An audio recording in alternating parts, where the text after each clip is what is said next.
Bonjour à tous, bienvenue pour une vidéo un peu spéciale. Aujourd'hui, on va faire une story time. Yes, parce que les story time, c'est drôle, c'est rigolo, on s'amuse, on s'éclate. Alors, je vais vous raconter un truc qui m'est arrivé récemment, parce que qui m'est passé, ça veut rien dire. Alors, qui m'est passé récemment, puisque c'était il y a 2 jours au moment où vous regardez cette vidéo. Donc, si vous la regardez le 27 septembre 1900, bah non pas 1900, 2042. Eh bien, ce sera il y a 2 jours que ça s'est passé. Donc, forcément, qu'est-ce qu'on peut dire tout d'abord? Cette blague était assez complexe, j'avoue. Qu'est-ce qu'on peut dire tout d'abord? Eh bien, pour vous placer le contexte, j'allais en cours, donc je vous rappelle que nous sommes toujours en période de Covid et de couvre-feu, et donc que les universités sont un peu fermées mais pas trop, et donc je vais en cours. Mais, parce que ça commence maintenant l'histoire, donc je vais en cours, petit cours de 10 h à plus ou moins midi, et donc à 10 h, je pars donc à 9 h de chez moi, afin d'y être à l'heure, puisque c'est un cours et que je suis un élève sérieux et assidu, et donc je prends mon petit bus, qui est dévié puisqu'il y a sur le campus universitaire une star dont je tairai le nom, mais qui occupe une fonction assez haut dans la hiérarchie en France, qui était donc sur le campus, ce cher Manu, comme on va l'appeler, hein, pour garder son anonymat. Et donc Manu était sur le campus, Manu a donc mobilisé toute la police, tous les CRS du département, et il y en a quand même un paquet parce qu'il y avait pas mal de petites voitures de police, hein. Et donc bah déjà c'était assez sympa comme ambiance, hein. Il y avait plus de voitures de police que d'étudiants sur le campus, hein. Donc on est quand même sur une base sympa, hein, ambiance années 30, on s'amusait bien. C'était le bon temps. Et donc j'arrive dans le bâtiment où je suis censé avoir cours. Jusque-là, tout va bien. Je n'ai pas eu de problème particulier, hein. C'est la vie, on arrive. Je dois remplir une petite ligne d'un cahier qui dit que j'entre dans le bâtiment. Pourquoi pas, hein, d'habitude, il n'y a pas ça. Après, je vais jamais dans ce bâtiment d'habitude. Donc, peut-être qu'il y a des bâtiments qui sont plus stricts sur les gens qui entrent que d'autres, hein, ce qui expliquerait qu'il y a des endroits qui sont un peu plus pris au sérieux que d'autres dans l'université. Ce serait étonnant quand même. Donc, j'entre dans le bâtiment, je monte les petits escaliers comme ça, piou piou piou. Sauf qu'en fait, je me rends compte que j'étais déjà au bon étage, donc je redescends les petits escaliers, piou piou piou, comme ça. Et ensuite, j'arrive donc à ma salle, après m'être un peu perdu dans le bâtiment que je connais assez mal finalement, donc ça s'explique. Et j'attends parce que je suis arrivé en avance. Après, évidemment, il faut savoir que mon bus avait été dévié, donc j'ai dû un tout petit peu marcher, mais franchement, rien de bien alarmant. J'ai pu arriver à bon port à bonne heure, et même en avance du coup. Donc, je m'assois sur une table à écouter de la musique tout en restant tranquille. Des gens arrivent, la prof arrive. Nous commençons le cours tout simplement. Le cours commence, on parle, blablabla, c'est sympa le cours quoi. Ensuite, vient l'élément perturbateur principal de la journée. En effet, en effet, est arrivé un certain, un certain charismatique phénomène qu'est la neige. La neige commence à poindre le bout de son nez, alors que j'habite dans une ville, dans une région où la neige n'est pas à profusion, hein, on va pas se mentir, la neige c'est une fois tous les 3 ans, à chaque fois je suis à la fac d'ailleurs, c'est assez étonnant, et donc la neige arrive, pop, pop, pop, je suis la neige, j'arrive, et là la neige elle fait bonjour, je suis de plus en plus forte, et donc les gens sont de plus en plus distancés du cours parce qu'ils regardent la neige. Tout le monde regardait la neige en fait. 10 minutes plus tard, la prof fait oh bah il y avait de la neige. Et donc là c'est rigolo quoi parce que elle savait pas alors que nous on voyait tous la neige là et on n'écoutait plus du tout le cours d'ailleurs. Il y a même des gens qui parlaient. C'était génial hein. Les gens qui parlent là pendant les cours, moi ça me dégoûte. Surtout si c'est pas pour... Encore, il y a les bons gens qui parlent pendant les cours et les mauvais gens qui parlent pendant les cours. Les bons gens qui parlent pendant les cours, ils parlent pendant les cours, mais ils parlent du cours en faisant des blagues. C'est mon cas. Et les mauvais gens qui parlent pendant les cours, c'est les gens qui disent eh, sinon, toi, jeudi, petite soirée, petite merguez party. Et ben, ça, c'est des mauvais gens qui parlent pendant les cours. Les vrais gens qui parlent pendant les cours, ils font des bonnes blagues. Et pour aller plus loin dans cette histoire, j'ai continué mon petit bonhomme de chemin dans le cours. Donc en fait, je suis resté assis à écouter. Bah ça allait, hein, c'était sympa, hein, mais à un moment, la prof fait bon, bah voilà. Et donc, moi, je m'en vais. Et 5 minutes avant de partir, j'ai vu un phénomène assez triste. Il n'y a plus de bus pour rentrer. Pour rentrer donc chez moi, hein. Et je suis assez loin de la fac, enfin de chez moi depuis la fac. Si je mets 25 minutes de bus pour y aller, ça veut dire que je mets beaucoup de temps à pied pour revenir. En plus, j'ai mis plus de 25 minutes à l'aller parce que il y avait un véhicule en panne. Bref, la routine quoi. J'ai des embouteillages sur le périph' pendant le Covid. Bah bravo, belle mentalité les Français, hein, super. Mais bref, passons. Ça, c'était un petit détournement du chemin. Bref, je sors, j'appelle mon père pour lui dire ah, il n'y a plus de bus, je sais pas comment je fais pour rentrer.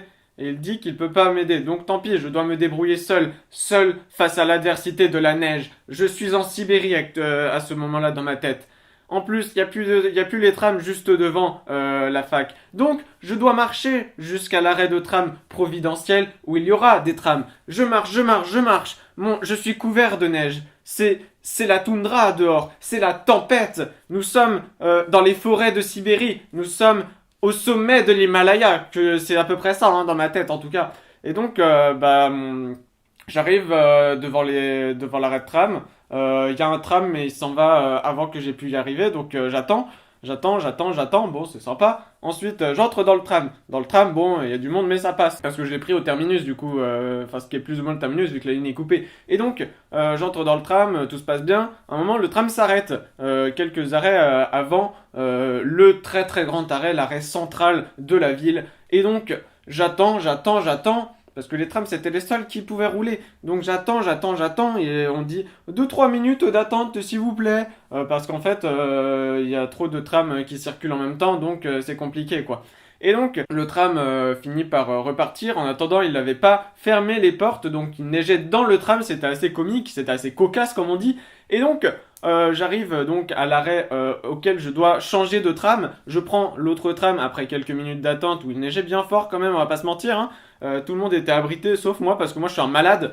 Et donc dans le tram, j'entre et tout se passe bien, hein. Donc j'arrive à bon port, à savoir un arrêt bien plus loin, à peu près 20 minutes. Sachant qu'en plus c'était l'heure de manger, hein, à ce moment-là, donc j'avais faim. Ensuite du coup, arrivé à cet arrêt, je descends les petits escaliers parce que c'est un arrêt qui est en hauteur en fait, genre au moins 12 cm, donc faut aller descendre des escaliers. Donc je descends, je veux traverser parce que ça va plus vite. Et donc je veux traverser, je vois une voiture sur la neige à 15 mètres, mais qui roule à environ 15 km/h, donc je me dis franchement ça passe. Je m'engage légèrement avec quand même une certaine retenue afin d'éviter de me faire écraser, hein. Et le gars accélère.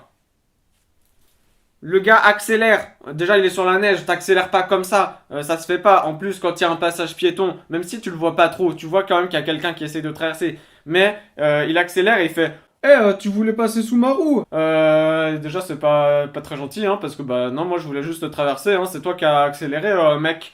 Voilà. Du coup, bah, il a commencé à. Enfin, il s'est arrêté en plus à mon niveau. Sa fenêtre, elle était genre 50 cm en avant. Moi, j'avais la portière arrière devant moi. Et donc, il commence à m'engueuler en ouvrant sa fenêtre et tout. Et moi, je suis là en mode ok, cool. Bah, bisous, bonne journée, hein. Enfin, je dis rien, hein, du coup, parce que moi, je suis pas un ouf malade, en fait. Je suis un petit peu une victime, pour le coup. Mais franchement, j'ai bien fait de rien dire parce que bah, c'était un con. Et on parle jamais aux cons. Ça, c'est important. Ne jamais parler aux cons. Ça, c'est une des morales de cette histoire. Et donc là, je continue mon petit bonhomme de chemin. Je marche. Je me suis dit, dans mon plan que j'avais élaboré dans ma tête, franchement, s'il fait trop froid, je peux, à la limite, faire du stop pour m'avancer, genre de 20 bonnes minutes de marche, quoi. Parce que j'avais en gros 30-35 minutes de marche. Je me suis dit, ça va être chiant. Du coup, bah, je marche vite, parce que bah, comme ça va plus vite. Des fois, fallait traverser, donc je ralentis, parce que ça glisse. Forcément, vu qu'il y a des voitures qui passent, ça fait du verglas et tout. Donc ça glissait plus que marcher dans la neige pure. Alors du coup, je m'arrête, je marche moins vite, je marche. Je mets mon bonnet parce que je commence à avoir très très froid aux oreilles et que j'avais un bonnet dans mon sac en prévision. D'ailleurs, j'avais très très bien prévu mon coup de base hein, parce que je me doutais pas qu'il allait neiger autant. Et pourtant, j'avais pris deux pulls, j'avais pris également deux chaussettes sur chaque pied. Comme ça, j'étais prêt, j'étais paré à affronter le froid. J'avais même mon bonnet donc dans mon sac. Tout était parfait, tout était parfaitement calculé. Et donc, qu'est-ce qui se passe ensuite? Tout simplement, eh bien, je continue de marcher et arrivé au bout de environ 2 minutes de marche, hein, je vois que les voitures ne circulent pas vraiment bien. Donc mon plan stop jusqu'au centre de ma bourgade de banlieue, eh bien c'est raté. Et donc qu'est-ce que je peux faire? Eh bien je peux marcher parce que de toute façon je vais plus vite que les voitures. Donc je marche, je traverse, je marche. J'essaie de pas glisser sur la route. Je marche. Et je continue comme ça assez longtemps. Donc je commence à avoir assez froid, hein, on va pas se mentir, parce que bah, il fait froid quand même quand il y a de la neige en général. La neige tombait toujours, même si elle était moins forte qu'avant, et que bah, par contre c'était un peu plus une pluie verglaçante du coup. Et donc c'est un peu plus froid la pluie verglaçante que de la neige, qu'un flocon de neige. Puis c'est moins doux aussi, hein, genre ça fait un petit peu plus dur quoi. Et donc dans ces conditions dignes des plus grandes histoires de Scandinavie, hein, on va pas se mentir, eh bien je continue, tel un viking, donc avec mes cheveux longs en plus, comme vous pouvez le voir là, même si là ils sont mouillés, donc c'est normal qu'on les voit moins bien et qu'ils soient moins beaux. Mais bref, je continue, et je finis par un prompt renfort à rentrer chez moi. Et donc là, bah, je suis content, j'ai très très froid, j'ai même bu de l'eau froide du robinet qui était chaude hein, du coup parce que j'avais tellement froid que l'eau froide était chaude pour moi et ça c'est quand même un point important. Et ensuite par réconfort je finis par en me jouer avec Petit Chien dans le jardin. Et donc voilà, c'est ainsi que s'achève cette petite story time. Et donc que retenir de cette histoire? Parce qu'il faut retenir des choses des histoires, forcément. Il faut retenir des choses de l'histoire, avec un grand H aussi. Bref, ce qu'il faut savoir, c'est que bah déjà, j'ai pu me confronter à une altérité que je connais pas, que je connais mal, parce que la neige, c'est un phénomène assez peu commun, donc comme je l'ai dit précédemment, chez moi, et donc, eh bien, il a fallu s'adapter à cet environnement hostile, et donc, je suis fier d'avoir pu tenir face à ces éléments qui se déchaînent. Et également, bah, du coup, ça montre que le réchauffement climatique, le dérèglement climatique, bah, c'est bien de la merde. Hein. Voilà. Ça, c'est une bonne morale aussi. Autre morale, il y a des gens, ils sont cons, faut pas leur parler. En référence du coup au mec qui a failli me renverser à 15 km/h. Ce qui est quand même une sacrée histoire ça aussi. Hein. Et donc voilà, je suis arrivé, je suis finalement en vie, hein, comme vous pouvez le voir, puisque je fais cette vidéo le lendemain. J'avais froid aux mains, j'avais froid à toutes les extrémités de mon corps. Tout mon corps en fait avait un peu froid, hein. Même si j'étais bien couvert, et heureusement. Et finalement, c'est dans l'adversité qu'on se rend compte qu'on est capable de faire des choses. Et c'est ça que je veux vous dire. Soyez dans l'adversité, vous là, soyez dans l'adversité parce que c'est comme ça qu'on sera les plus forts de le monde. Voilà, j'espère que cette vidéo vous aura plu. Cette petite story time qui s'appellera sûrement Un voyage inattendu en référence au Hobbit, le film, tu sais. Si vous avez apprécié, si vous avez liké, liké du coup, parce que si vous avez liké, ça n'a aucun sens. Si vous avez apprécié, n'hésitez pas à liker, mais également à partager la vidéo, et également à commenter la vidéo, et également à vous abonner et à mettre la petite clochette et à faire plein d'autres choses cool. Voilà. Parce que c'est important dans la vie finalement de faire des choses cool, d'aider son prochain.